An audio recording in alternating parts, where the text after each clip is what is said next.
নমস্কার, আমি অনুরাধার নতুন একটি ব্লগে আপনাদের অনেক অনেক স্বাগত জানাই। আশা করছি আপনারা খুব ভালো আছেন আর আমরাও খুব ভালো আছি।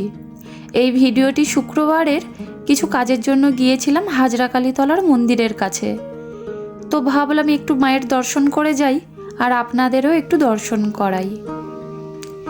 এটা হলো বাবা হাজরাকালীর মূল মন্দির। এই মন্দিরে রয়েছে মা শ্মশানকালীর বিগ্রহ আর তার ঠিক পাশেই রয়েছে বাবা হাজরাকালী। আর বাবা হাজরাকালীর সামনে রয়েছে মানুষের মাথার 5টা খুলি, এদেরও পুজো করা হয়। আর এই মন্দিরের ঠিক সামনেই রয়েছে এই হাঁড়িকাঠ, এখানে প্রতি বছর বলি দেওয়া হয়। জানেন তো, এই মন্দিরটা প্রায় 400 বছরেরও পুরাতন মন্দির। এই হলো মা শ্মশানকালীর বিগ্রহ। প্রতি বছর নীল পুজোর সময় ভূতেদেরও পুজো করা হয় এখানে, তাদেরও ভোগ দেওয়া হয়। আর এটা হলো রাধাকৃষ্ণের মন্দির। এখানকার প্রত্যেকটা মন্দির খুব সুন্দর কারুকার্য করা।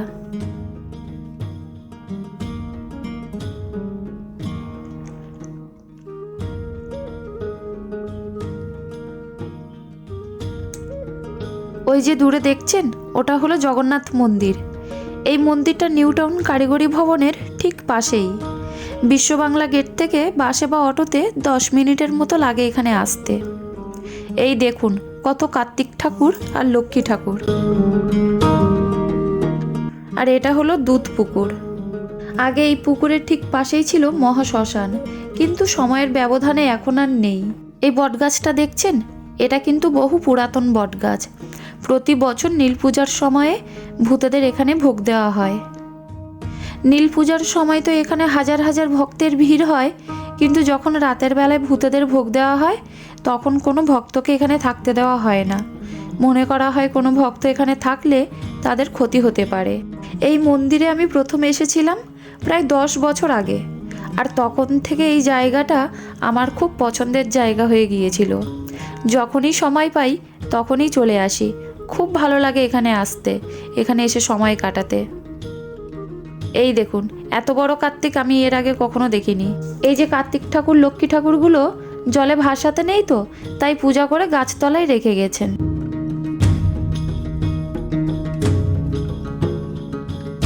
ওই যে মাঠটা দেখছেন, যেখানে ছেলেরা ক্রিকেট খেলছে, প্রতি বছর নীল পূজার সময় খুব বড় মেলা বসে এই মাঠে, প্রচুর দোকানপাট বসে। আর এই দেখুন, এটা হলো জগন্নাথ মন্দির। বেশি দিন হয়নি মন্দিরটা উদ্বোধন হলো। চলুন মন্দিরটা আপনাদের ভালো করে দেখাই। এই দেখুন, মন্দিরের ঠিক সামনেই রয়েছে 2টো সিংহ, আর উপরে রয়েছে সমুদ্র মন্থনের সেই দৃশ্যটি। আর ওই দেখুন, কৃষ্ণের মতো কিন্তু মুখটা জগন্নাথ দেবের। মন্দিরের চারিপাশে খুব সুন্দর কারুকার্য করা, পৌরাণিক কাহিনীগুলো তুলে ধরা। এই মন্দিরে রয়েছে 3টি গর্ভগৃহ। এটা হলো জগন্নাথ দেব, বলরাম আর সুভদ্রার বিগ্রহ। এপারে রয়েছে রাম, লক্ষ্মণ আর মা সীতার বিগ্রহ। প্রত্যেকটা বিগ্রহের উপর একটা করে খুব সুন্দর ঝাড়বাতি রয়েছে। আর এই দেখুন, এটা হলো বজরংবলীর বিগ্রহ। কি অপূর্ব সুন্দর না মন্দিরের কারুকার্যগুলো।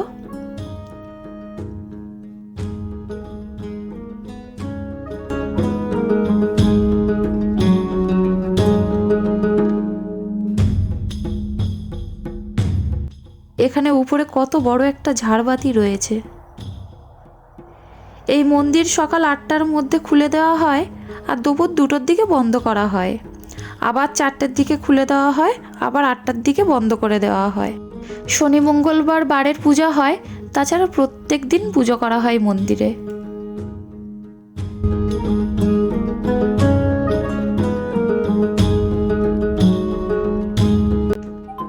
মন্দিরের সামনেই রয়েছে এই গম্বুজটি।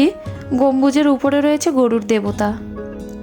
এখন ওই 4টের মতো বাজে, আর এখন থেকেই প্রচুর ঠান্ডা পড়েছে এদিকটা। অনেক দিন পর আমার খুব পছন্দের জায়গায় এসে মনটা অনেক ভালো হয়ে গেল। 10 বছর আগে এখানে যখন আমি প্রথম এসেছিলাম তখন চারপাশটা অনেক ফাঁকা আর গাছপালায় ভর্তি ছিল। এখনও একটু ফাঁকা আছে, তবে এখন চারপাশে বড় বড় বিল্ডিং, অফিস, রাস্তাঘাট সব কিছু হয়ে গেছে, অনেক উন্নত হয়ে গেছে এখন চারপাশটা। আগেকার সাথে এখনকার এই জায়গাটা আকাশ পাতাল তফাৎ।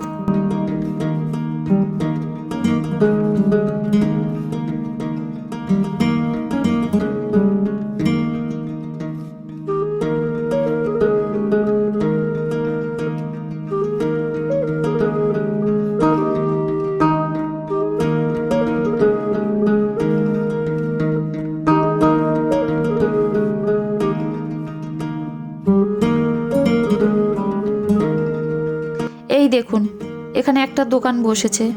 এনার কাছে গোপালের জামা, সোয়েটার, সাজগোজের জিনিস সব পেয়ে যাবেন।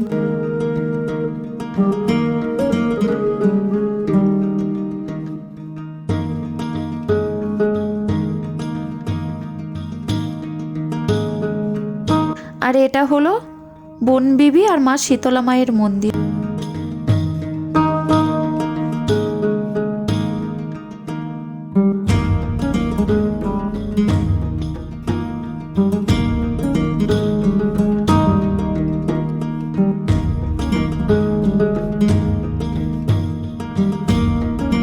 এখানকার প্রত্যেকটা মন্দির খুব সুন্দর কারুকার্য করা।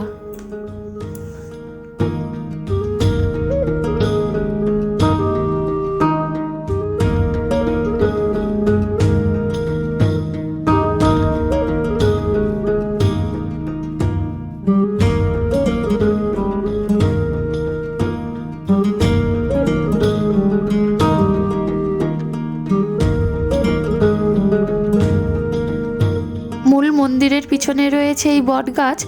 ভক্তরা মানত করে এখানে ঢিল বাঁধে। বিশ্বাস করে মন থেকে মায়ের কাছে কিছু চাইলে মা ফেরাবেন না। এই মন্দির কিন্তু খুব জাগ্রত।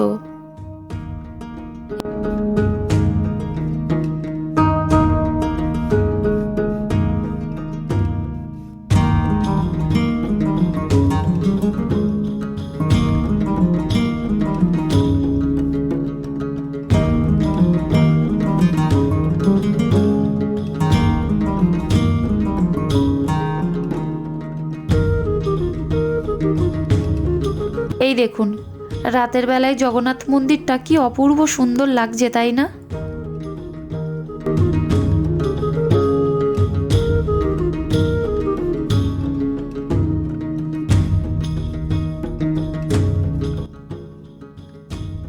চলুন এবার বাড়ির দিকে যাওয়া যাক। তাহলে ব্লগটি আজ এখানেই শেষ করছি। দেখা হবে নতুন আরেকটি ব্লগে। ভালো থাকবেন, সুস্থ থাকবেন। আর হ্যাঁ, ভিডিওটি শেষ পর্যন্ত দেখার জন্য অনেক অনেক ধন্যবাদ।